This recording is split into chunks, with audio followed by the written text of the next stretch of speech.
ጋይስ በአሁኑ ሰዓት ዩቲዩብ በጣም ቀላል፣ ግልጽ፣ በጣም የሚመች ስለሆነ ፍላጎት ያላችሁ የመስራት ፍላጎት አቅሙ ያላችሁ ሰዎች እንዴት ሞኔታይዝ እንደሚደረግ አስፈላጊ ሪኳየርመንቶች ምን እንደሆኑ አሁን አሳያችኋለሁ ማለት ነው። ክሮማችሁን ትከፍቱና ክሮማችሁ ከገባችሁ በኋላ ዩቲዩብ ስቱዲዮ ማለት ትችላላችሁ።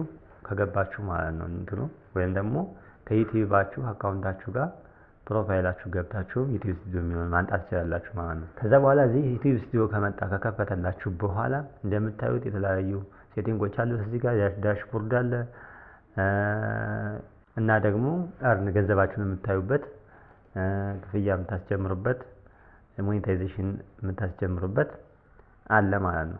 ከዛ እዚህ ውስጥ ስትገቡ አርን የምትለዋት ስትነኳት እዚህ ጋር እንደምታዩት አርን ኦን ዩቲዩብ ይላል። ከዛ በኋላ እዚህ ታች ወረድ ብላችሁ ደግሞ ሞኔታይዜሽን ይላል ማለት ነው። ሞኔታይዜሽን እዚህ ጋር እንደምታዩት ሞኔታይዜሽን። ስለዚህ ሞኔታይዝ የምትሆኑት ምን ምን ነገሮችን በምታሟሉበት ጊዜ ነው የሚለውን እናያለን ማለት ነው።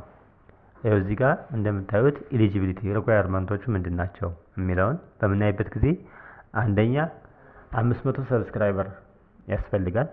500 ሰው አካውንታችሁን ሰብስክራይብ ሊያደርግላችሁ ይገባል። አንድ ሁለተኛ ደግሞ 3 ቪዲዮዎችን መጫን አለባችሁ።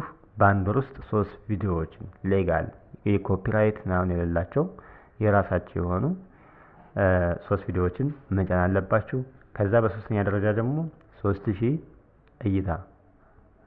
እይታ ሊኖራችሁ ይገባል ማለት ነው። 3000 እይታው እና 500 ሰብስክራይበሩ በአንድ አመት ውስጥ ይቻላል ማለት ነው። ስለዚህ በአንድ አመት ውስጥ ከዛም ቀደም ብላችሁ ሞኔታይዝ ትሆናላችሁ። ግን በአንድ አመት ውስጥ 500 ሰብስክራይበር እና 3000 እይታ 500 እና 3000 ማለት እዚህ ጋር እንደምታዩት ይኸው እዚህ ጋር ሞኔታይዜሽን ሪኳየርመንትስ ብሬክዳውን ብሎ እዚህ ጋር እንደምታዩት ከሰብስክራይበር ሪኳየርመንት የሚያስፈልገን 500 ነው ማለት ነው።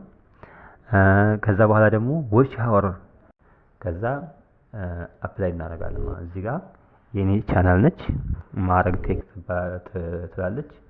ስለዚህ ይሄን ሰብስክራይብ እያደረጋችሁ በቀጣይ እንዴት ሞኔታይዝ እንደምንሆን፣ እንዴት ዩቲዩብ አካውንት እንደምንከፍት፣ እንዴት የሚከፍት የቲክቶክ አካውንት እንደምንከፍት